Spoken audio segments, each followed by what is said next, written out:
belum lupa. Baik, sudah di recording. Baik. Olah rasa. Nah, ini saya tampilkan dulu biografi dari Pak Heru. Nah, ini share screen. Ya, share screen. Gimana? Olah rasa. Oh, ini. Ya. Biografinya kok nggak ada nih. Share. Nah, ini presentasi Pak Heru pada sore hari ini akan mengolah rasa seni, mengolah rasa dalam seni rupa ya. Apa saja yang diolah oleh Pak Heru, kita akan menyaksikan presentasinya sebentar lagi.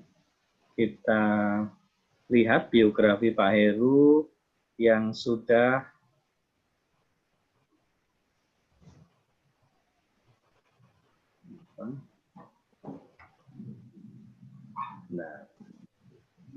sudah disiapkan hilang. Nah, ini biografi dari Pak Heru. Beliau mengajar di Seni Rupa Murni Universitas Maranatha Bandung. Pendidikannya ini dari ITB, ya Magister Seni Rupa ITB. Beliau dari Wonosobo, lalu tinggal sudah cukup lama di Bandung dan berkecimpung di dunia seni dan dunia mengajar. Sudah banyak asam garam pengalaman mengikuti kompetisi maupun pameran seni rupa bersifat internasional maupun nasional. Oke. Sampai saat ini dan hari ini Pak Heru akan sharing kepada kita semua tentang sebuah tema yang menarik. Monggo langsung Pak Heru, kita saksikan presentasinya. Silakan. Oke, terima kasih Mas Wisnu. Saya mau berbagi tentang olah rasa seni rupa. Yaitu bukan saya untuk menggurui, tetapi saya berbagi saja, karena saya percaya bahwa semua rekan-rekan adalah pakar masing-masing. Itu yang pertama. Namun, dari satu sisi, saya juga ingin menyampaikan bahwa mencipta suatu karya itu selalu datang dari stimulan-stimulan. Stimulan-stimulan itu dari mana apa saja. Nah, biasanya kalau stimulan itu bisa datang dari kita melihat sesuatu, kita mendengar sesuatu, kita gosip-gosip ataupun dari pengalaman-pengalaman orang lain berbicara, kita bisa olah menjadi sumber. Nah, stimulan di sini adalah banyak yang tadi saya katakan. Itu masuk di benak seniman dan itu akan menjadi suatu bahan atau kajian yang terus-menerus dalam bentuk kontemplasi. Nah, kontemplasi ini bersifat sangat terbuka. Artinya kita bisa mendapat sumber dari banyak sumber atau pendapat dari sumber atau bahkan dari referensi. Apakah benar hal ini bisa terjadi atau dan segalanya. Jadi prinsipnya research saat kontemplasi itu menjadi penting. Tujuannya untuk mendapatkan sesuatu yang esensi. Esensi di sini adalah mutlak bagi seorang seniman untuk ekspresinya itu menjadi lebih bebas, lebih dalam, dan menurut saya itu penting menjadi awal dari suatu penciptaan. Saya katakan tadi kontemplasi adalah bersifat objektif. Objektif ya. Tadi lain halnya kalau ekspresi subjektif. Nah, dari kontemplasi ini akan menumpuk, akan menjadi suatu muatan yang sangat dirasakan oleh seniman dan tinggal mengekspresikannya secara subjektif. Nah, mengekspresikan subjektif itu artinya apa? Artinya itu adalah olah rasa dari dalam diri seniman itu sendiri. Sehingga sifatnya subjektif. Bukan berarti tidak mau mendengar pendapat ataupun tanggapan orang lain, itu adalah dalam tahap kontemplasi. Tapi begitu kita sudah melakukan tindakan ekspresi subjektif, itu menjadi ranah pribadi yang menurut saya mutlak. Karena disitulah rasa tanggung jawab, rasa keterlibatan secara pribadi, atau bahkan dari sisi religiusitas dalam konteks Kristiani, itu menjadi hal yang dalam hubungannya terhadap ciptaan kita. Terlebih juga kita harus juga melihat kalau dari sisi Kristiani,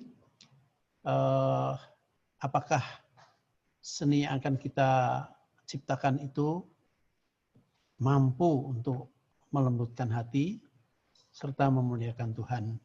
Itu menjadi penting buat saya pribadi untuk mendapatkan suatu ekspresi yang sangat subjektif.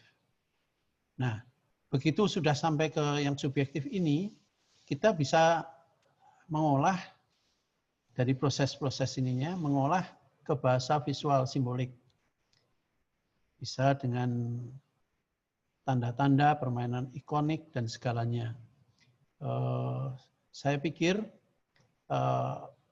dari gaya-gaya yang nanti saya akan tampilkan akan terlihat pengaruh juga dari kelokalan. Jadi di situ waktu kita kontemplasi, kita juga belajar apakah kelokalan tertentu bisa dimasukkan dalam ekspresi subjektif itu. Jadi di sini penting sekali saat kontemplasi itu kita membuka diri, membuka wawasan, membuka masukan dan segalanya. Begitu kita masuk ekspresi subjektif, itu benar-benar kita tampil dengan mutlak secara subjektif. Lanjut Pak, silakan. Jadi karya satu olah rasa itu adalah olah rasa dalam menyikapi COVID-19. Tadi saya katakan bahwa kita atau seni rupa itu kita harus syukurin karena dengan seni rupa itu kita itu bisa melembutkan hati. Kita bisa merasakan getar-getar hidup yang ada pada diri kita. Bahkan kita bisa merasakan keindahan semua ciptaan Tuhan, semua kekaguman, dan semua hal-hal yang kita rasakan seperti rasa khawatir, takut, stres, dan segalanya. Lebih-lebih kita bisa merasakan juga yang dirasakan oleh orang lain. Artinya kita berbela rasa. Nah, karya satu ini adalah mengangkat tentang bela rasa, tentang macam-macam nih di sini. Ada rasa khawatir, rasa takut, dan segalanya. Saya tempatkan ada 3 layer di lukisan ini. Layar pertama atau yang terdalam itu adalah kita meminjam apropriasi dari karya Edvard Munch, yaitu Scream itu ya. Scream ya. Jadi di situ saat itu Edvard Munch merasa ngeri, merasa sendiri, merasa tidak ada yang mempedulikan. Bahkan kalau kita lihat jarak antara dia berdiri yang berteriak itu Edvard Munch dengan orang lain itu jauh. Dia merasa sendiri. Alamnya juga ada kecenderungan yang tidak peduli pada dirinya sendiri. Jadi lain halnya kalau yang sekarang COVID di sini kita itu sendiri tidak sendiri lagi. Pemerintah sudah memberi kebijaksanaan yang baik, ketegasan dalam mengatur tentang cara-cara mengatasi COVID dan segalanya. Bahkan tenaga medis pun sudah berjuang sedemikian rupa masuk ke dalam garda terdepan untuk memerangi COVID ini. Nah, orang lain juga merasa peduli, artinya dia bisa menjaga jarak dengan masker dan segalanya dengan baik, menjaga kesehatan. Juga sikap yang lain ditunjukkan dengan rasa hormat, rasa kagum, rasa menghargai dari perjuangan dari pejuang-pejuang di garda depan itu. Nah, ini menjadi kekuatan buat kita bahwa kita menghadapi COVID ini tidak perlu merasa takut lagi. Ya, kalau misalnya itu terjadi, itu pun kita harus syukurin karena kita sudah berusaha sebaik mungkin untuk menghadapi hal itu. Dan itu kita hadirkan di layar kedua. Layar kedua itu di depannya the screen itu sendiri. Jadi saya tempatkan ada semacam kabut untuk menutupi rasa ketakutan itu. Dan kita tampilkan juga di layar terdepan, yaitu ketika ada gestur seorang anak gadis berlari menuju ke arah belakang. Artinya dia tidak takut, dia akan menjelang hal-hal ketakutan itu untuk merasakan untuk tidak takut lagi. Di sini kita melihat betapa semangat gadis muda ini sebagai generasi penerus patut kita banggakan, patut kita hargai kekuatan kita di masa depan. Dan lukisan ini termasuk juga kontemporer karena melihat sesuatunya itu yang penting adalah maknanya. Jadi makna ketakutan, makna keputusasaan itu sebaiknya jangan menjadi alasan untuk kita terus menyerah. Dan hal yang penting sekalian makna dan pesan adalah yang tadi. Jadi kita harus tidak merasa takut lagi terhadap COVID, tetapi kita berusaha untuk mengatasinya dengan sebaik mungkin. Melihat anjuran dari pemerintah maupun dari sisi kesehatan. Ini yang menjadi olah rasa dari karya pertama ini. Silakan Pak, lanjut Pak. Untuk yang kedua. Nah, karya kedua ini adalah antar generasi. Itu menyikapi benturan rasa generasi tua dengan generasi muda. Ada dinamika kehidupan dalam rentang waktu. Karena waktu itu selalu mencatat hal-hal apa aja yang terjadi. Nah, zaman dahulu merupakan nostalgia. Zaman yang akan datang merupakan ilusi. Itu selalu dipertentangkan dan itu memang kenyataan. Mari Pak, lanjutkan Pak. Judul karya adalah Letting Go, Letting Come. Ini menggunakan watercolor di atas akuarel tahun 2016. Muatan karya itu sebuah dinamika kehidupan yang dialami anak manusia dalam perjalanan waktu yang dilalui dalam perbedaan rentang waktu. Merupakan ungkapan paradoksitas kehidupan antar generasi. Ayo Pak, silakan Pak. Nah, ini karya ini terlihat di sini ada kalau diakroniknya itu ya, ada nenek-nenek itu mewakili generasi tua, bayi-bayi itu mewakili generasi mendatang. Nah, coba perhatikan bayi-bayi itu kenapa warna merah dan warna hijau. Nah, dan ada satu yang yang warna coklat paling bawah itu cuma satu aja yang melihat ke arah nenek itu. Artinya kebanyakan itu dalam konteks ini anak-anak muda dan anak orang tua itu terjadi paradoksitas. Yang satu yang bawah itu masih melihat masa lalunya, masa orang tuanya. Jadi di sini saya melihat bahwa orang tua itu selalu cenderung menyalahkan anak-anak yang masih muda karena apa sih kamu masih hijau, masih merah, sudah mengatakan bahwa nenek atau kakek atau generasi tua itu kolot, tertinggal dan segalanya. Sebaliknya yang muda itu selalu melihat ke arah masa lalu neneknya, bahwa waktu nenek, waktu kakek itu sudah berlalu, sudah usang, sudah tertinggal, sudah nostalgia aja lah gitu.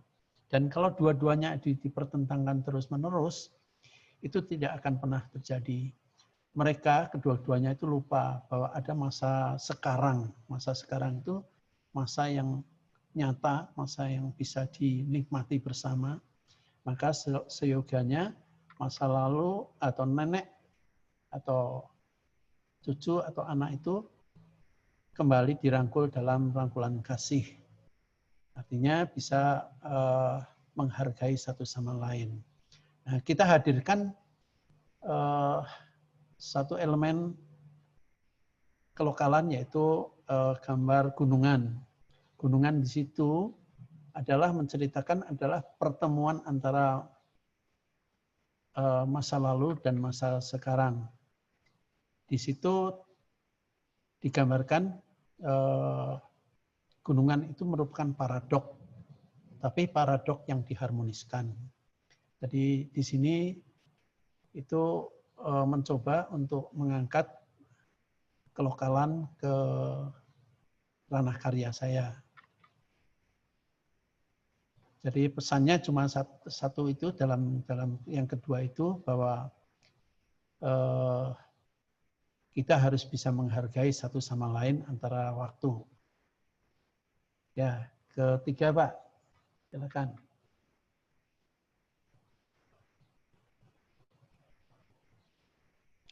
Karya tiga ada orang rasa tentang misteri kematian yang nirbatas. Nah ini nih Pak, ini kematian pasti dijumpai oleh siapa saja, kapan saja, di mana saja, yang dialami dalam putaran lonceng kehidupan umat manusia. Lonceng kehidupan itu cuma diputar cuma sekali. Jadi kematian dirayakan sebagai awal perjalanan menuju keabadian alam yang nirbatas. Silakan Pak. Lanjut Pak. Judul karya Tari Perjalanan. Ini mix media di atas kanvas. Jadi dari satu sisi saya melukis juga menggunakan charcoal di atas kanvas yang sudah ada dasarnya, tetapi dasar yang masih belum diolah. Yang penting begitu kita olah untuk fiksatif, itu akan menjadi satu dengan dasarnya. Nah ini diciptakan ketika 2007. Muatan karya adalah kematian selayaknya dirayakan sebagai tarian sukacita dalam perjalanan kembali ke alam keabadian yang tidak ada batasnya. Karena roh kembali kepada pencipta. Dalam tarian sukacita, hidup di alam roh yang dipenuhi kedamaian kekal. Nah ini penting saya masukkan ke ranah religiusitas kita, Kristiani, bahwa kematian adalah suatu sukacita yang penuh. Bukan jadi duka cita. Silakan Pak. Nah, dalam visual karya, saya hadirkan yang berwarna itu adalah sebenarnya rohnya. Dan yang lainnya saya anggap yang hidup maupun yang mati.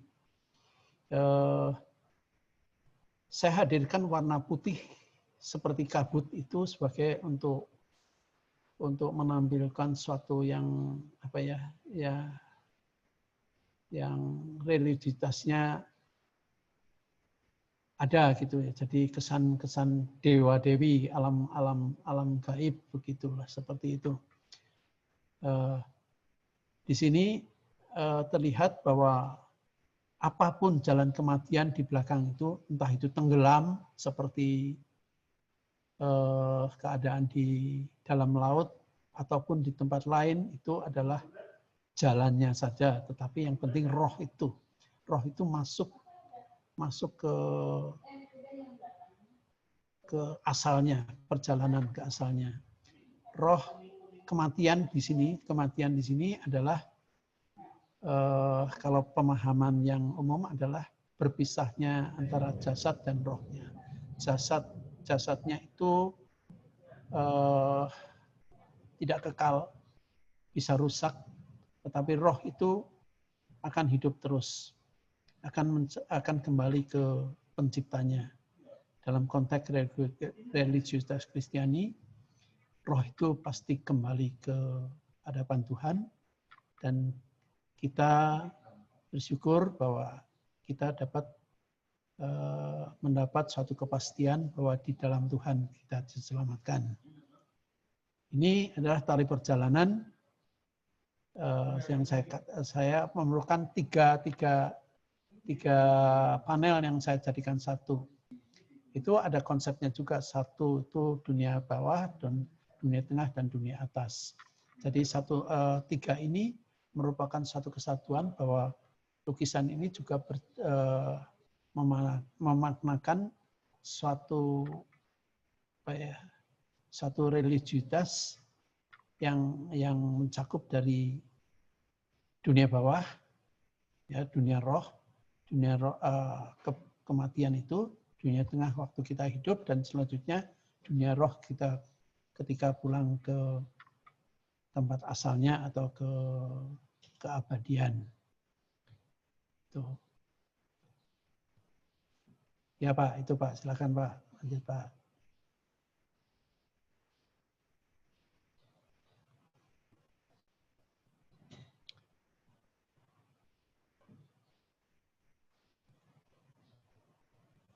Ya, tiga karya itu saya pikir saya jadikan wakil dari olah rasa, ya, olah rasa dari pribadi, olah rasa dari generasi tua muda, dan olah rasa dari setiap manusia akan menjumpai, yaitu kematian. Ya, sedang yang lain-lain ada karya-karya lain yang saya sertakan, tetapi kalau itu dianggap penting silakan, kalau enggak juga enggak masalah, karena prinsipnya saya akan memberi yang saya tampilkan atau yang saya rasa dalam pertemuan ini. Terima kasih Pak.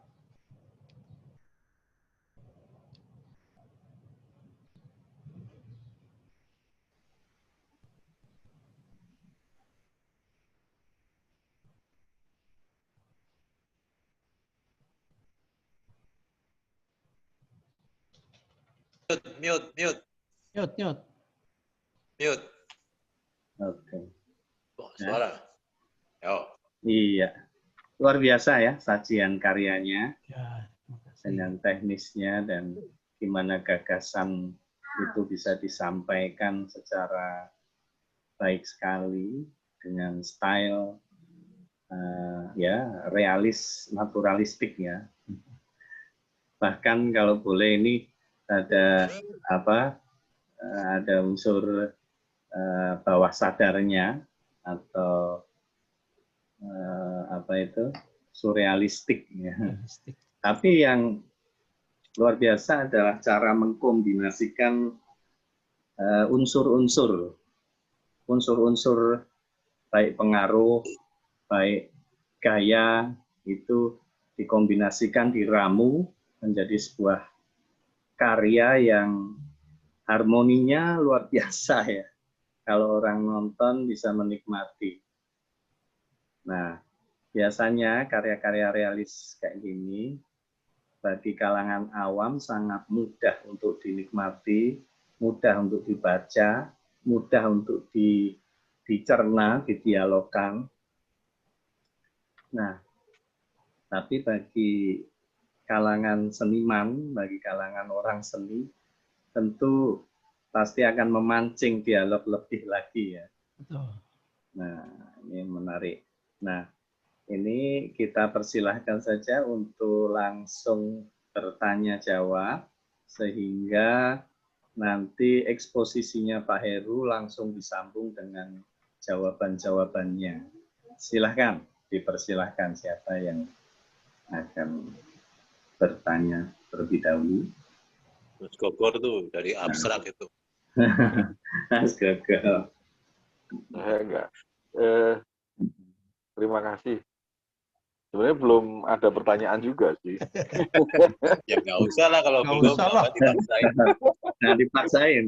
Matiin aja. Menikmati. Terima kasih Pak Heru, Mas Iya. Wisnu. Menarik ya. Artinya kita sampai beberapa tahun ini belajar terus gitu. Dari ikonografinya Mas Wisnu, terus saya terpaksa belajar juga kembali, ngulik-ngulik lagi untuk refresh gitu. Terus sekarang Pak Heru Susanto. Dan dengan apa ya, beberapa teknik digabung, terus memberikan tafsir imajinasi ya. Kayak ada kayak screen gitu loh. Maksudnya ada satu peristiwa, nggak langsung menangkap satu peristiwa saja, tapi ada layer-layernya. Itu menarik. Jadi hampir saya lihat dari setiap karya ada peristiwa yang sama. Jadi ada masa lalu, ada ada anak-anak yang baru lahir dengan beberapa warna, dan orang yang sudah sepuh, terus ada beberapa lagi yang kematian, yang merayakan kematian. Itu juga ada gambar-gambar, bahkan tiga bidang. Menikmati karya-karya Pak Heru. Saya belum ada pertanyaan apa, karena menikmati saja gitu. hanya menangkap esensinya. Saya mau tunggu-tunggu, udah serius mau ngomong apa. Enggak, tenang aja Mas. Ya kok aku enggak ada. Udah siap menjawab loh Pak Heru. Waduh. Pak Heru udah Tekan terus ya. Pak Heru, Monggo. ini kan kalau disebut karya ikonografi, mungkin barangkali akan sedikit susah ya orang untuk menangkap ikonografi apa yang dihadirkan. Barangkali bernuansa, kalau ikonografi kan mesti nuansanya mesti ada kisah-kisah biblis, gospel gitu ya. Nah, ini menariknya justru ikonografi itu hadir dalam narasi karya tersebut, tapi seniman juga harus memberi eksposisinya atau penjelasan bagaimana hubungan-hubungan visualisasi dengan gagasan yang divisualisasikan tersebut. Nah, monggo. Ya, Nah, ini. Nah, kalau khusus mengenai karya yang tari perjalanan itu, sebenarnya konteks karya-karya yang lain itu ada tentang kematian, yaitu kematian nirbatas. Sebelum karya itu terjadi, saya studi tentang hal-hal yang bakal bisa dihubungkan dengan kematian itu sendiri. Seperti judul karya-karya yang lain, Pak ya, mengenai ini karya-karya lain tentang misalnya judulnya Berdiri Aku di Sana, Melihat Kematian. Artinya ketika banyak kematian terjadi, entah itu terjadi huru-hara atau seperti ini, bisa dikatakan lukisan ini adalah ketika tsunami manusia mati di dalam laut. Itu pernah terjadi, ada sejarahnya, dan kita bisa melihat bahwa hal-hal itu bisa kita ungkap kembali menjadi sesuatu yang tidak menakutkan, tetapi sesuatu yang lain. Artinya ada makna lain dari tsunami itu sendiri. Yaitu dalam karya ini mengangkat roh yang hidup di dalam perjalanan pulang ke arah mulanya. Ya, jadi ikonografi di sini selain cerita itu, selain juga didahului dengan mempelajari sejarah-sejarah yang ada atau peristiwa-peristiwa di latar belakang dari karya tentang kematian yang diungkapkan tiap karya berbeda. Kayak misalnya ketika kejadian Mei itu saya beri judul Berdiri Aku di Sana. Berdiri aku di sana melihat kematian. Jadi saya melihat ke bawah dalam posisinya. Mungkin saya tampilkan di situ atau enggak, saya lupa di karya lain itu. Ada mungkin Pak. Bisa tampilkan yang lain Pak. Ya, sembari cerita aja Pak, saya cari. Monggo, sembari diceritakan saya cari. Ya, ya. Nah, di situ kita melihat kematian itu kalau jasadnya sudah nggak ada harganya, tetapi kita merenung kemana ya roh itu kembali. Bersyukur bahwa hanya orang yang percaya roh itu akan kembali ke Tuhan yang kekal. Dan di sini saya tidak menggurui atau menghakimi satu sama lain, tapi dalam konteks berkarya melihat jasad yang terpisah dengan rohnya. Cuma itu. Jasad dengan rohnya. Tapi atas dasar dari sejarah yang ada. Sejarah yang ada. Nah, konteks yang tadi, yang tari perjalanan adalah konteks tsunami. Bahwa itu pernah terjadi, ada korbannya banyak, tapi saya angkat menjadi bukan yang sesuatu yang menjadi trauma, tetapi menjadi suatu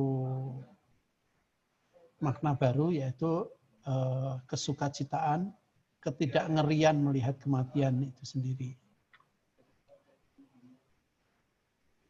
Di karya-karya lain, nah bukan yang lain lagi. Ada lain lagi. Yang berdiri aku di sana. Bukan. Bukan, Pak. Satu lagi ya, mungkin ada. Nah. Oh, bukan. Bukan. Bukan, ada satu. Bukan. Atau saya lupa. Nah, ini judulnya kan Berdiri Aku di Sana atau apa ya? Melihat kematian. Kalau kita lihat di lukisan paling bawah itu ada sosok manusia yang melihat kematian. Itu dilihat dari atas. Itu jasad-jasad yang menumpuk itu nggak ada artinya lagi. Karena sudah terpisah dengan rohnya. Itu konteksnya Pak. Jadi dari satu pemahaman bahwa kematian itu adalah perpisahannya jasad dengan rohnya, dan kita melihat sejarah yang ada, saya memilah-milah karya, oh ini untuk yang ini untuk yang itu. Begitu Pak, silakan Pak. Kalau simbolisasi yang dihadirkan Pak Heru, kalau kita menangkap nih, seolah-olah banyak kabut-kabut atau apa itu embun-embun yang disematkan di sana itu mengandung arti atau makna apa itu ya? Iya, terima kasih Pak. Nah, saya juga nggak sadar ketika melukis lukisan, banyak kan kabut-kabut hadir. Itu ketika saya melukis ternyata saya cari kenapa kok muncul seperti ini terus. Tapi ternyata itu adalah pengalaman otak di bawah sadar saya. Ketika kecil, saya diajak orang tua ke Semarang, dari Wonosobo ke Semarang. Dari pagi hari bagus gitu, tapi begitu sore kabut itu tebalnya bermain di daerah Medakah antara Ngreco itu di situ.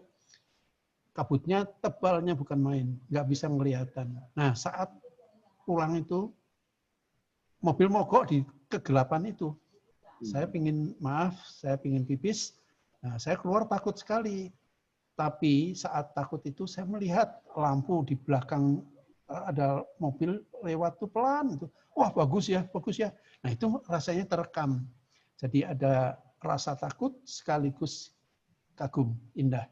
Nah, itu saya nggak ngerti kenapa terjadi, maka begitu saya melukis, kok rasanya enak sekali saya memainkan efek kabut, efek asap ini di dalam karyanya. Apalagi di karya yang Letting Go, Letting Come ini dengan watercolor, aduh leluasa sekali.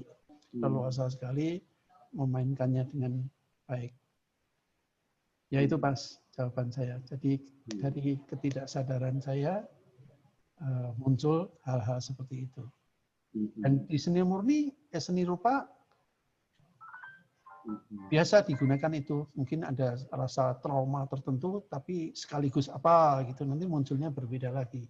Dan tiap seniman mungkin berbeda pencetusannya. Iya, terbawa dari alam bawah sadar ya, peristiwa-peristiwa masa lalu yang masih menjadi stigma dan direkam dan bahkan bisa diolah menjadi sesuatu yang artistik dalam karya seni. Ini yang menarik dari karya seni lukis. Berikutnya menghadirkan simbolisasi lokal. Nah, ini menarik juga. Simbolisasi lokal ini hadir dalam wujud-wujud seperti misalnya ini ada wayangan, ya. Ada wayangan. Lalu dari melihat unsur-unsur wajahnya ini wajah orang lokal, orang Jawa. Ini, ya. Ini sangat kental sekali dengan budaya. Nah, boleh diperdalam lagi, Pak Heru. Iya. Jadi kalau saya kaitkan dengan kelokalan, ini kebetulan kalau gunungan itu adalah muatan paradoksitas. Yaitu bisa dikatakan pertemuan antara modern dan yang lalu, antara malam dan pagi, antara laki dan perempuan, jadi paradoks. Nah, tapi kalau di ranah tradisi itu selalu diharmoniskan. Nah, gunungan ini adalah paradok yang diharmoniskan. Adanya laki dan perempuan, maka ada generasi berikutnya. Jadi ada sesuatu buah dari paradok itu sendiri. Nah, di sini paradoknya seperti apa? Yaitu pertentangan antara anak kecil, anak-anak masa depan, dan orang tua. Nah, itu kalau dipertentangkan nggak akan pernah selesai.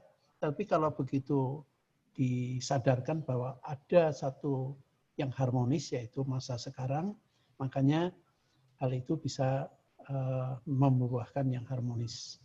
Mungkin ada satu lagi kelokalan, yaitu yang judulnya, yang ada Semar itu, Pak. Judulnya saya lupa, mengenai revitalisasi.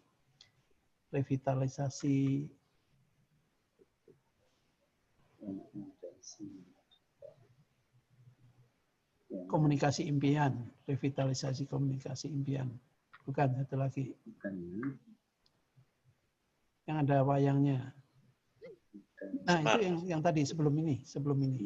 Nah, ini juga, aduh, ini sebenarnya karya dulu pernah saya buat, tapi begitu saya mensikapi masa sekarang, masa yang belum lama ini, hubungan atau komunikasi satu orang dengan orang lain itu sudah kacau balau. Kalau lihat dari awalnya, kita lihat ini lukisan segi empat yang tegak begini selalu mempunyai pusat di tengah. Memang ini bukan strukturalis, tetapi saya anggap pertama kali saya bebaskan saja bahwa yang di pusat itu adalah pribadi.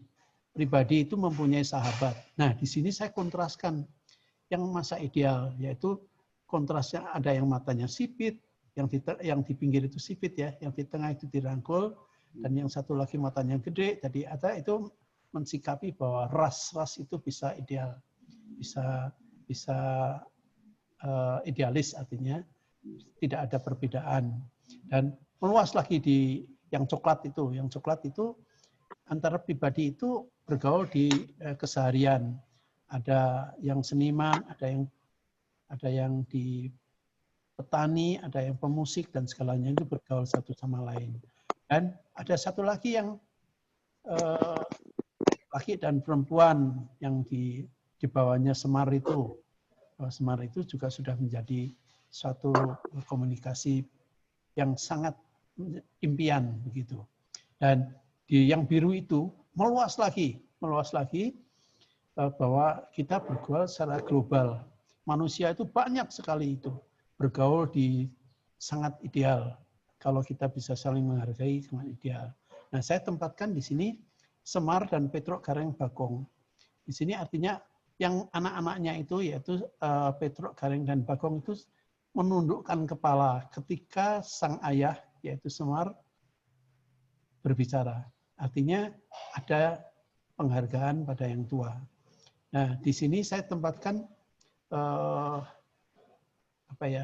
falsafah Jawa, yaitu menghargai teladan dari orang tua atau pembelajaran atau tutur dari orang tua kepada anak-anaknya. Nah, demikian juga kalau dilihat ini saya nggak ada figurannya ya. Waktu itu saya buat figurannya itu swastika begitu Pak. Jadi ini yang hitam di bawah itu, yang kanan itu ada berhenti di nggak sampai ke ujung, tapi berhenti gitu. Begitu kita mulai lagi yang dari hitam yang sebelah kiri, yaitu yang anak-anaknya itu sampai ke dekat kepala Petruk itu berhenti di situ. Kita mulai lagi dari atasnya Petruk berhenti lagi di atasnya Semar. Jadi masuk ke arah sini, masuk ke arah ke semua arah, masuk ke semua arah. Artinya itu pendapat itu boleh masuk dari manapun juga, tapi tetap harus dikomunikasikan dengan baik. Makanya judulnya komunikasi impian, revitalisasi. Jadi keadaan yang kacau balau karena nggak ada komunikasi, direvitalisasi menjadi vital lagi. Begitu Pak. Di tengah ini. Ya. Iya. Menarik sekali ya cerita-ceritanya. Dan itu merupakan ada pasal loh Pak. Saya garis merupakan pasal. Garis-garis kecil-kecil tuh 5 x 5 cm. Kecil-kecil yang di biru-biru itu ya. Semua itu bidang. Jadi ada berapa ribu itu saya fasilkan gitu. Artinya itu untuk merevitalisasi itu diperlukan ketekunan, kecermatan itu maknanya Pak. Dan kerapihan menyusun pasal-pasal kehidupan ini Pak. Nah ini kan orang-orangnya ada di latar belakang tuh kecil-kecil itu kayak bergaya dekoratif Bali itu ya. Mengingatkan lukisan. Berapa nih harganya nih Pak? Ya, wah. Harganya berapa nih? Jumlah saja tiap rambut yang ada di kepala yang belakang itu kalikan berapa? Coba. Enggak lah. Jadi nggak berani nawar nih saya. Ini pakai watercolor atau? Bukan. Mix media akrilik, cat minyak dan charcoal. Cat minyak dan charcoal. Ya. Jadi prinsipnya yang tadi saya katakan, pertama kali kita dasarin dulu. Pokoknya ada dasarnya cat minyak. Terus kita lukis dengan charcoal atau langsung dengan cat minyak, yang tengah itu dengan cat minyak. Ya. Tergantung bebas saja melakukan media, tapi begitu kita mau mengolah charcoalnya itu harus difixatif dulu. Difixatif supaya tidak berubah. Baru setelah itu kita olah lagi dengan warna-warna tertentu, dengan efek-efek tertentu, dengan penekanan tertentu, dengan ekspresif tertentu. Nah itu Pak yang menjadikan subjektivitas itu terjadi Pak. Ya, Pak Heru. Ya, Pak Heru. Siapa monggo? Ini kalau tadi kan saya nggak sempat lihat, ternyata kalau didetailin itu ada pola-pola ini ya, pola-pola orang bikin. Garis-garis. Joko seneng Nah, nih. kayak Bapak itu, Pak. Kotak-kotak itu. Seneng nih.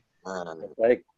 Nah, kalau ini saya ya, misalkan kalau saya saya kalau nggak, karena itu kan sebetulnya salah satu yang menjadi apa itu salah satu poin lah ya.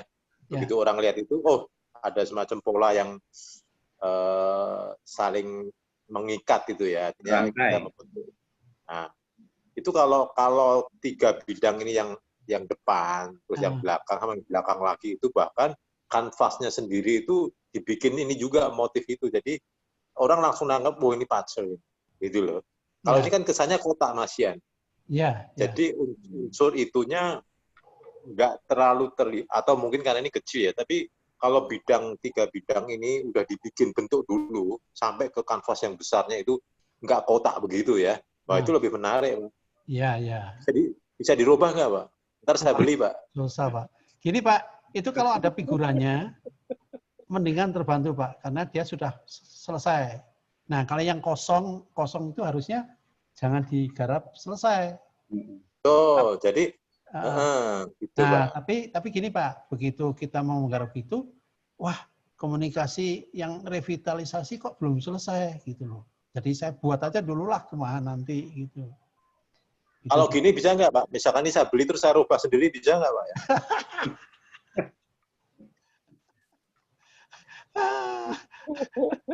Wah, nggak bisa jawab saya di konteks ini. Saya sebetulnya tertarik gitu, cuma gara-gara itu aja gitu. Kalau itu coba, makanya idenya atau saya beli terus saya rubah sendiri ya gitu. Wah, Mas Gogor nggak ketawa itu. Keren. Ini mancing Mas Gogor aja supaya ngomong, supaya bertanya gitu loh. Ya udah, saya ngomong deh. Ya ini Pak Heru. Kalau saya ya memang melukis abstrak. Jadi apakah kalau dari lihat visual yang kita dapat ininya tangkap gitu, ada proses perencanaan dalam berpikir atau membuat konsep karya itu. Ada nggak peristiwa di mana entah beberapa momen ya, di mana langsung on the spot di atas kanvas gitu, Pak. Maksudnya seperti atau mungkin sebenarnya semua juga ada proses itu, tapi saya mungkin perlu menanyakan prosesnya itu, Pak, ke bagaimana proses terciptanya karya, atau ada satu rangkaian kegelisahan yang ditangkap dari satu peristiwa, terus membuat sebuah sketsa atau apa dulu, atau mungkin ada beberapa yang momentumnya langsung gitu. Mungkin itu, Pak. Ya. Karya yang bebas gravitasi itu, Pak, yang orang melayang dulu, Pak, yang orang di bawahnya ini kalau nggak salah. Itu juga salah satu karya yang hampir seperti itu karena waktu yang dibatasi harus selesai. Tadinya diminta kecil sajalah, Pak. Itu waktu saya S2 itu kecil saja, Pak, karena sebenarnya Bapak sih udah pasti lulus dan bagus gitu. Tetapi ada satu karya yang genrenya itu berbeda. Makanya, Pak, bisa nggak ini Bapak bisa tampilkan dengan yang lain? Saya sanggupin, tapi waktunya cuma segini gitu. Karena segera akan diumumkan nilainya gitu.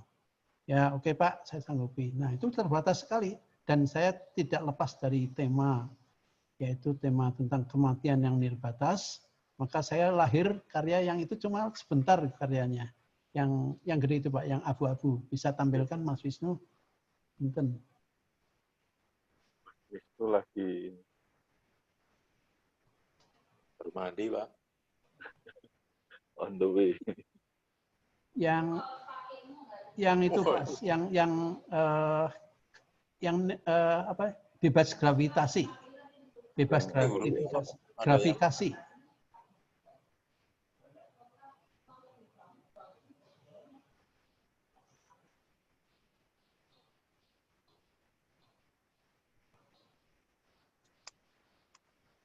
Mana Mas Wisnu, nggak ada ya?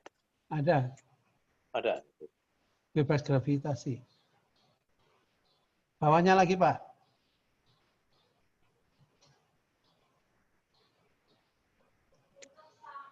Terus.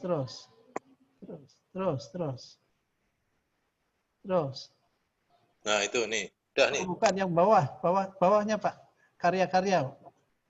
Yang karya-karya bebas gravitasi.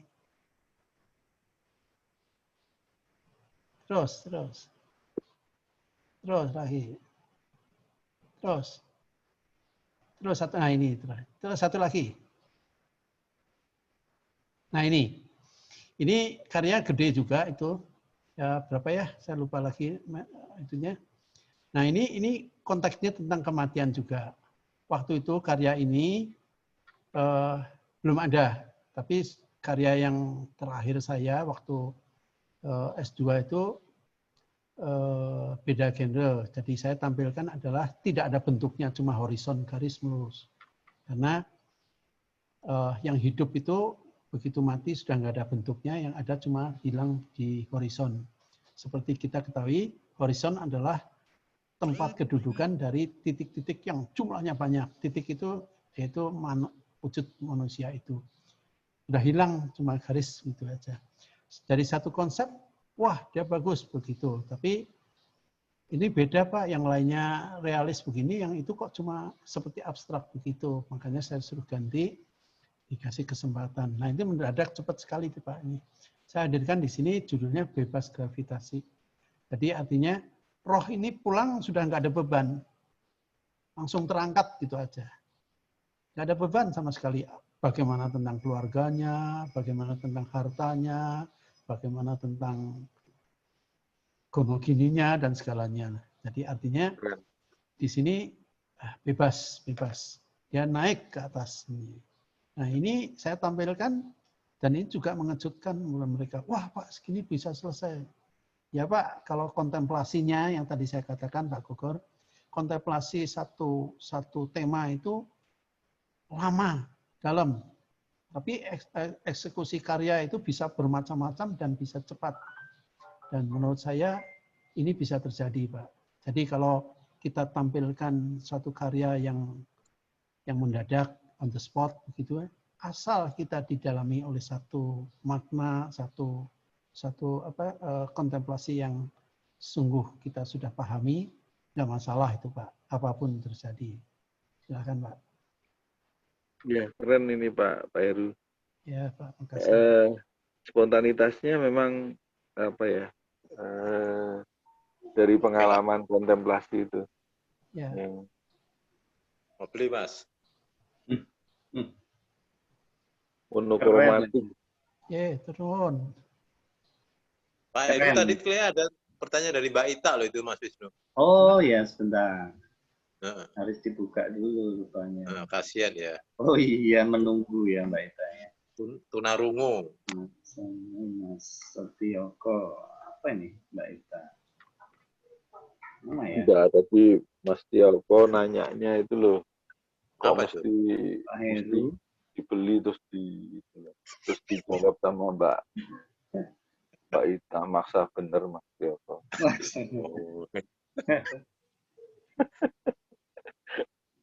Ya udah kalau gitulah bikin sendiri aja nanti lah. Oh, bikin sendiri ya, seniman loh bikin sendiri. Tuh, Mas Joko mentang-mentang bisa ngomong. Wah. Ini Pak Heru ada pertanyaan dari Mbak Ita. Yeah. Stimulan-stimulan seperti apa yang biasanya dapat menggerakkan untuk berkarya?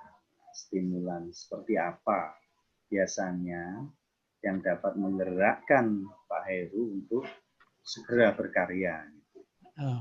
Oke, terima kasih Pak Wisnu dan sekalian terima kasih Mbak Ita. Yang saya maksud stimulan ini bisa datang dari mana saja, dari siapa saja dan kapan saja. Dan kadang-kadang kita kalau kita menghadapi mahasiswa itu kadang-kadang mahasiswa ini kok masalah terus gitu, kenapa? Nah, saat kita ketemu dua mata, mahasiswa cerita, oh ternyata saya ada masalah begini. Itu tidak langsung bisa kita dapat dari masukan. Tetapi kita perdalam lagi, oh ternyata dia merasa tertekan karena sesuatu hal. Dan itu kita dapat jadikan satu stimulan juga dalam berkarya.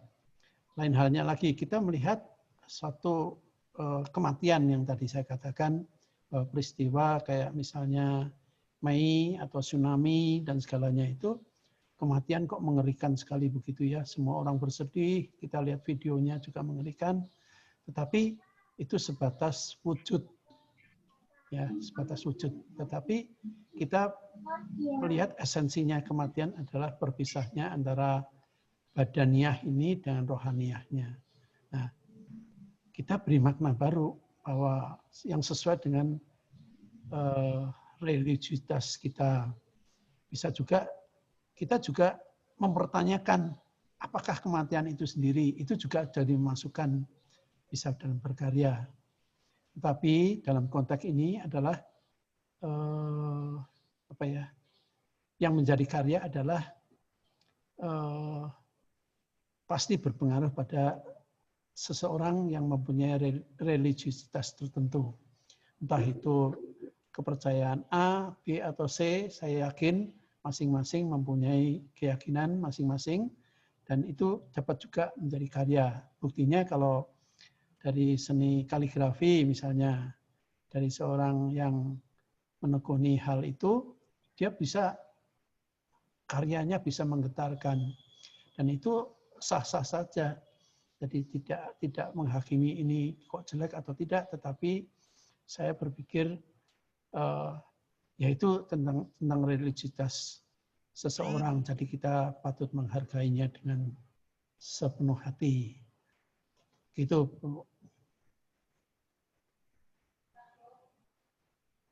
Pak, aku tanya Pak ya. Ya, monggo. Ini teknis saja Pak. Yeah. Jadi pertama Pak Heru ini gambar bentuknya kan kuat ya, maksudnya mungkin merem aja jadilah itu ya semua. Itu harus diakui itu 4 jempol itu. Pripun? Ya, itu pakai model nggak Pak? Nah, gini Pak, kalau kita atau imajinasi itu.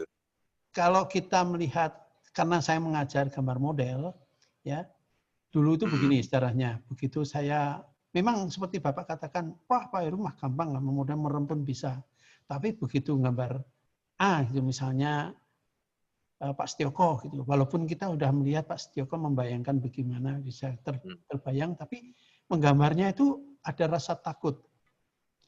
Kalau nggak memper gimana, nggak mirip gimana, nanti marah. Belum nanti, wah ini bukan Pak Setioko. Dan itu begitu saya mengajar gambar model, mau nggak mau saya cari esensi dari menggambar itu sendiri. Ternyata menggambar persis itu bukan tujuan. Saya kaget, saya baca begitu ada, tapi adalah konsekuensi dari cara melihat yang benar. Artinya apa? Melihat ruang positif dan negatif. Itu bisa, kalau bisa persis, kalau ruang positif atau negatifnya itu persis. Jadi hampir gitu loh. Kalau kita melihat, nah pola-pola nanti drawing ya Pak, drawing waktu nanti pola waktu saya ngajar di 2 minggu berikutnya itu, ada pola-pola itu mau nggak mau hampir persis, karena polanya sama. Nah kita terapkan di how to see itu. Nah itu, ini lama-lama bisa persis loh Pak, walaupun persis banget tidak, tetapi bisa tergambar. Ini siapa? Oh ini Pak Setioko. Oh ini Asep. Oh ini apa? Itu mahasiswa lain pada tahu. Saya tunjukkan, ini karya A misalnya. Ini siapa? Langsung semua teriak, oh Asep. Gitu. Padahal orangnya kalau dipersiskan enggak, tapi dari apa? Dari keseluruhan itu mirip gitu loh. Enggak, maksudnya pakai model enggak kok? Saya tanyanya itu. Ada yang imajinasi. Ada yang imajinasi, ada yang model. Nah, kayak kalau yang 3 lari-lari itu yang scream itu pakai model. Oh, enggak itu. Enggak, itu dulu ada referensi dari buku, tetapi saya olah sedikit-sedikit. Oh, artinya tetap ada acuan gitu ya? Ada acuan. Karena kalau orang komik itu kan dia nggak punya acuannya kan nggak ada. Orang komikus itu kan dia udah dari luar kepala aja. Saya punya teman tuh orang dari sudut manapun dia bisa gambar, dari bawah, dari atas. Wah, itu dia betul-betul anatominya itu bukannya merem jadi itu, dia nggak gambar aja jadi itu pasti. Nah, yang kedua Pak. Iya, monggo. Kenapa Mas? Ya, yang sekarang nimpali pengalaman Bapak yang komikus itu, sekarang ada program yang, wah, nggak ngerti dengan gerakan tertentu kita bisa melukis orang dengan posisi apapun juga bisa. Iya betul. Wah, dahsyat sekali itu. Jadi sekarang aja matung aja bisa kan Pak? Patung realis pakai itu bisa. Nah, kedua nih Pak. Kedua itu yang 3 kanvas dijadiin 1 tadi itu Pak.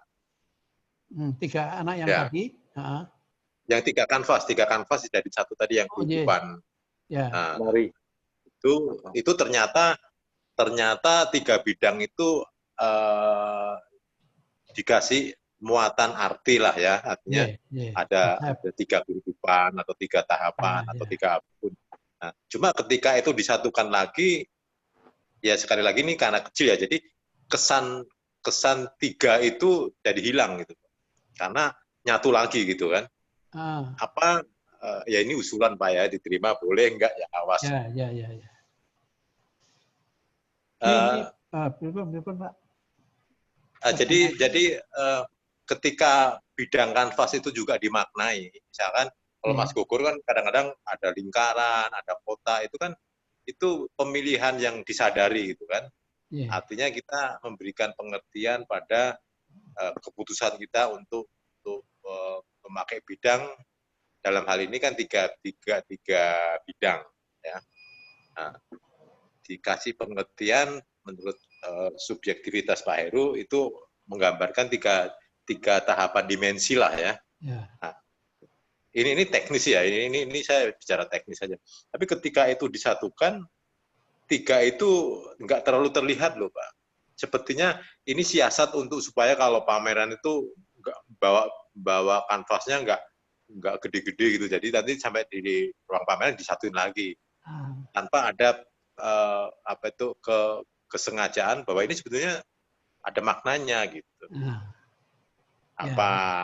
Apa ya, ini kalau Pak Heru terima sih bisa aja dikasih jarak Pak, supaya itu nggak akan mengurangi kesatuan lukisan itu Pak. Ketika dikasih jarak misalkan 2 cm atau orang langsung ini ada terpisah, ada pengulangan bidang.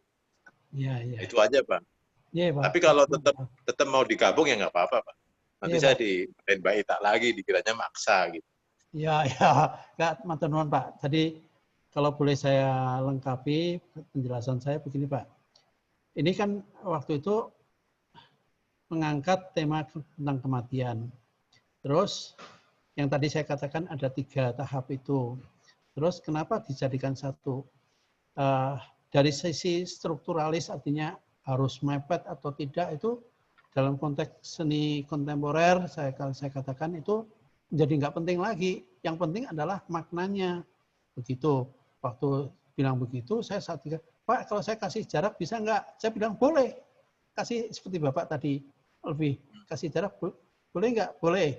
Kalau saya disatukan boleh. Lalu apa artinya? Ya, apa artinya? Nah, saya jawab dengan strukturalisasi. Jadi struktur secara tempel atau tidak itu nggak masalah. Tetapi tetap ada 3. Begitu. Orang bisa menghubungkan ada jarak atau tidak begitu. Terus yang penting apanya? Kalau gitu apa beda? Maknanya. Maknanya itu tentang itu, Pak, tentang kematian itu. Maknanya itu bisa ditampilkan secara utuh enggak? Nah, waktu saya jawab begitu, semua sudah pada ya gitu. Jadi ya terima kasih sekali Pak, pendapat Bapak itu memang dulu pernah saya pikirkan, kalau saya jarak begini bisa enggak? Jarak begini enggak bisa. Bahkan jarak lebih dari itu Pak, lebih besar dari itu tetap aja masih bisa. Oh ini jadi 1, bisa menghubungkan jadi secara visual. Gitu. Tapi maknanya tetap bisa disampaikan. Ya Pak, terima kasih Pak. Sama-sama Pak. Sukses Pak ya. Ya, matur nuwun Pak. Makasih juga untuk Mas Gogor yang sudah menjawab tadi. Mas Joko. Kalau Tapi oke lah Pak. Mantep Pak, gambar bentuknya Pak. ya, Jadi teman, ngiri Pak. nih.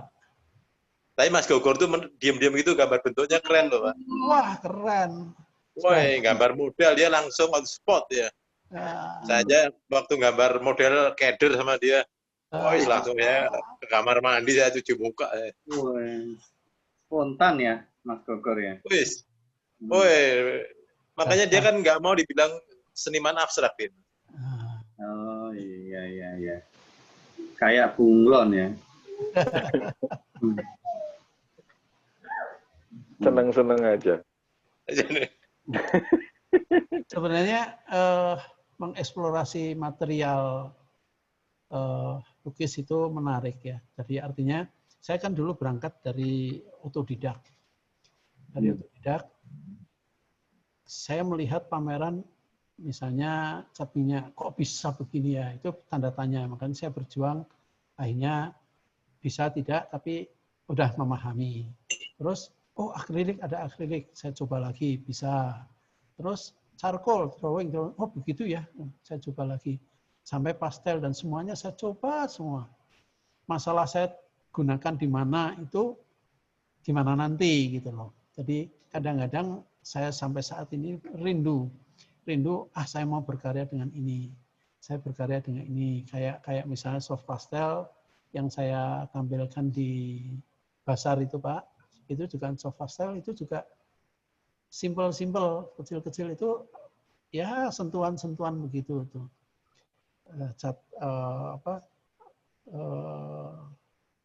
charcoal dan segalanya itu merupakan keseharian ketika saya mengajar. Dan ketika mengajar gambar model, mau nggak mau saya harus demo. Karena orang pada takut, wah Bapak cuma bisa itu aja, coba demo. Nah, saya selalu demo begitu. Dan itu membuat mahasiswa yakin bahwa yang ngajar itu minimal lah bisa gitu. Itu menarik Pak. Silakan Pak. Ya. Pak Heru satu lagi Pak Heru. Ya, monggo. Satu lagi. Ya. Ini kenapa Pak Heru kok pasang lukisan harimau itu di belakang Pak Heru? Padahal itu nggak dibahas itu. Apakah untuk supaya itu milih yang cuma itu Pak, 3 itu. Tetapi kalau ada pertanyaan ke situ dia monggo gitu aja, karena untuk nakut-nakutin atau apa itu? Itu adalah animalitasi. Jadi biar serem gitu ya Pak. Sikap pribadi saya melihat kecenderungan manusia sekarang itu apa ya, citra manusia sebagai citra gambaran Tuhan itu sudah cenderung bergeser. Jadi tidak saling berebut mangsa misalnya. Melihat sesuatu itu yang cewek di tengah itu merasa wah mau dimangsa aja lah, berebut. Mana sih ceweknya Pak? Ada itu yang coba lihat Pak. Punten, mana Pak. nggak kelihatan? Oh ketutupan Pak Heru deh. Itu ada saya tampilkan kok di itu ada. Perempuan yang pakai topi ya? Oh Pak Heru itu Mas. Ada kok di karyanya ada kok. Coba saya share dulu. Yang mana ya? Ada gitu. Ya. Ya kalau makanya kalau nggak ada wanita perempuannya di situ. Ini. Oh. Ini ada wanita cantik di sini. Ya. Ini juga. Pak Heru yang mana nih? Pak Heru sebagai harimau yang mana nih? Atau semua nih Pak Heru? Yang paling ganas tuh yang atas tuh. Atau ini Pak Heru semua ini. Ini saya teringat pada ini loh, lukisan Raden Saleh nih. Bergaya-gaya romantik ya. Romantik. Ada kaitannya nggak Pak dengan? Nggak ada. Kalau yang ini nggak ada. Karena ini saya melihat cuma pergeseran itu Pak, citra manusia itu. Iki judulnya apa Pak? Animalitasi.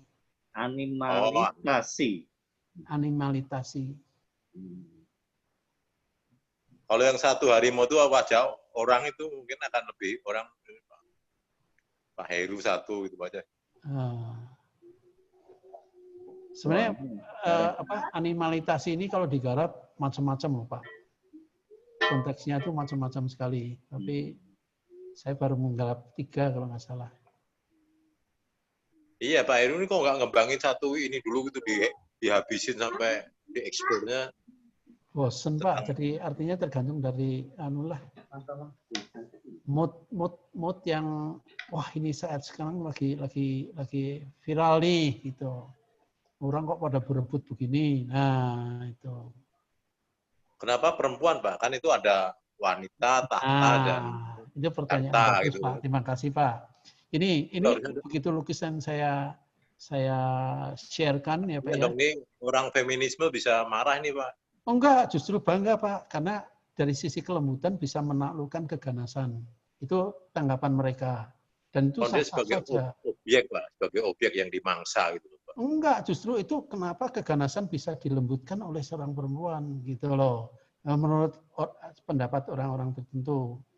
Perempuan juga gitu. Jadi wah, apakah dengan kelembutan bisa menaklukkan keganasan? Nah, begitu. Jadi itu sah-sah saja menurut saya. Karya ini bisa ditafsirkan macam-macam. Dan itu memperkaya saya, Pak. Oh, ternyata bisa ditafsirkan begitu ya. Padahal saya pribadi nggak mengatakan itu, tapi sah-sah saja, silakan. Ini pakai model juga, Pak ya? Nggak. Oh, artinya ada referensi. Oh, kalau ada mau kenalin dong, Pak. Oh, bolehlah. Ibu. Modelnya harimau.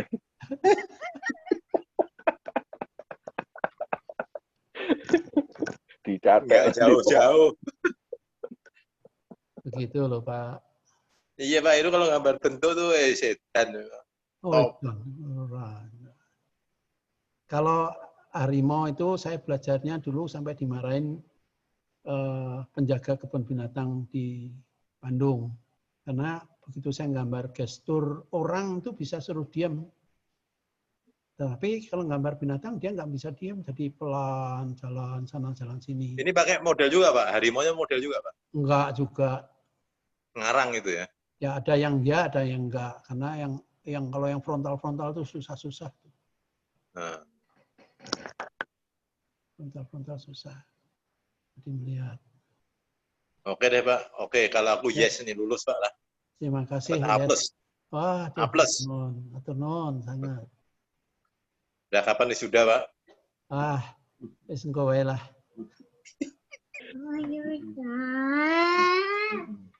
Kalau saya memang suka komposisi ya, karena memang referensi kepikir abstrak. Jadi yang tadi itu yang anti gravitasi, terus yang yellow ochre itu yang lebih ke monokromatik gitu. Oh, yang itu yang Tuhan bila hati kawanku itu ya.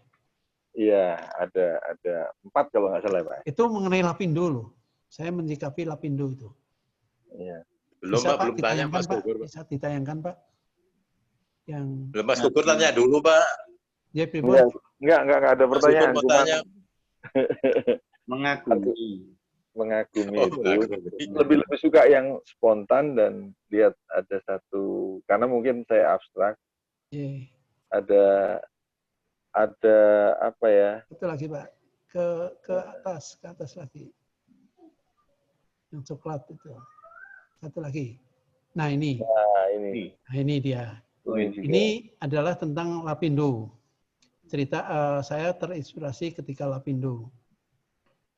Jadi intinya di tengah itu selalu saya bertitik tolak dari bentuk dari kanvas itu sendiri.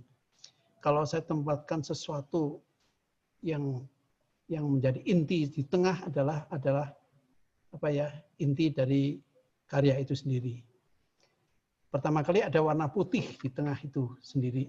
Putih itu adalah kejernihan hati. Kita melihat sesuatunya harus putih, bersih. Nah, terus kedua, melebar lagi. Kita nggak perlu menyalahkan satu sama lain. Yang penting tolonglah korban. Makanya saya tampilkan laki-laki itu baru menggendong perempuan untuk diselamatkan. Dan kalau kita lihat konteksnya Lapindo itu, ya dari pendapat orang lain bisa melihat bencana itu menjadi tarian satu sisi. Wah, dengan anggunnya, dengan angkuhnya begitu ya.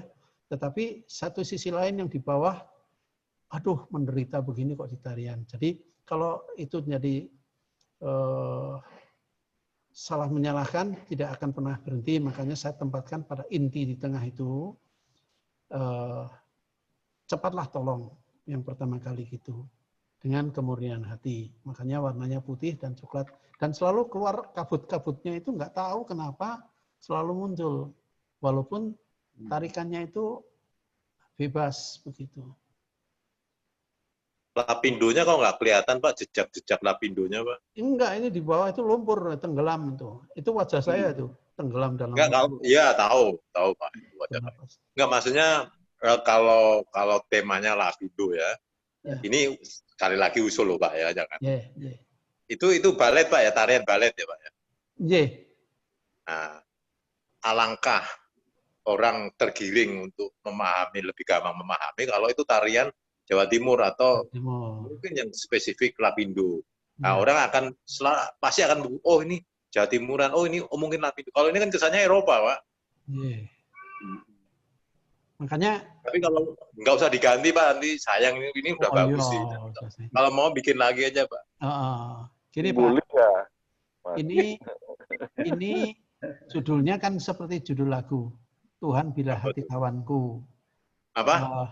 Tuhan bila hati kawanku, kan ada lagu gitu. Oh iya. Yang terluka oleh tingkah laku. Ya, gitu. Ini judulnya. Ampunilah gitu loh. Bila hati kawanku. Nah, itu. Malah nyanyi. Itu Pak, jadi partiturnya Mas. Jadi seperti itulah. Oke. Ya Pak, matur nuwun sangat. Sedayana. Nah, luar biasa ya. Narasi karyanya dan jelajah gagasannya, simbol-simbolnya ketika dipadukan menjadi sebuah narasi karya, menawan komposisinya sebagai seorang pengajar senior. Meritus. Meritus. Sangat menggambarkan bagaimana maestronya beliau untuk mengolah seni rupanya. Baik, kiranya demikian pertemuan sore malam ini. Terima kasih Pak Heru untuk sumbangannya. Sami-sami. Nanti jangan lupa di minggu terakhir kita ada sharing lagi yang lebih teknis. Lebih teknis. Itu dasar ya Pak ya, dasar ya. Jadi saya ingat pesan Pak Setioko itu dasar. Gambar Pak ya? Gambar dasar sekali Pak. Jadi mulai dari struktur dasar gitu. Nanti bisa dipromosikan di sekolah-sekolah Pak. Ya, monggo. Struktur dasar aja. Karena ini kan teknis kan, struktur dasar. Siapa tahu banyak yang membutuhkan untuk menggambar bentuk, gimana cara menggambar bentuk. Ya, struktur dasar. Iya. Terima kasih sekali lagi Pak Heru dan teman-teman yang sudah bergabung di sini. Kiranya video ini bisa menjadi sumbangan dialog yang ringan tapi penuh dengan makna dan isi, bisa menjadi sumbangan dalam perbincangan seni rupa Kristiani kita. Terima kasih. Sampai jumpa lagi di. Ya, terima kasih Pak Wisnu. Ya Pak Heru. Itu yang untuk 2 minggu lagi itu teknisnya nanti saya kirim ke Bapak ya. Tolong nanti bisa disempurnakan. Baik Pak Heru. Ya, saya juga belum ngerti caranya. Ya. Matur sangat. Nanti ditransfer Pak ya, PK-nya ditransfer ya. Monggo.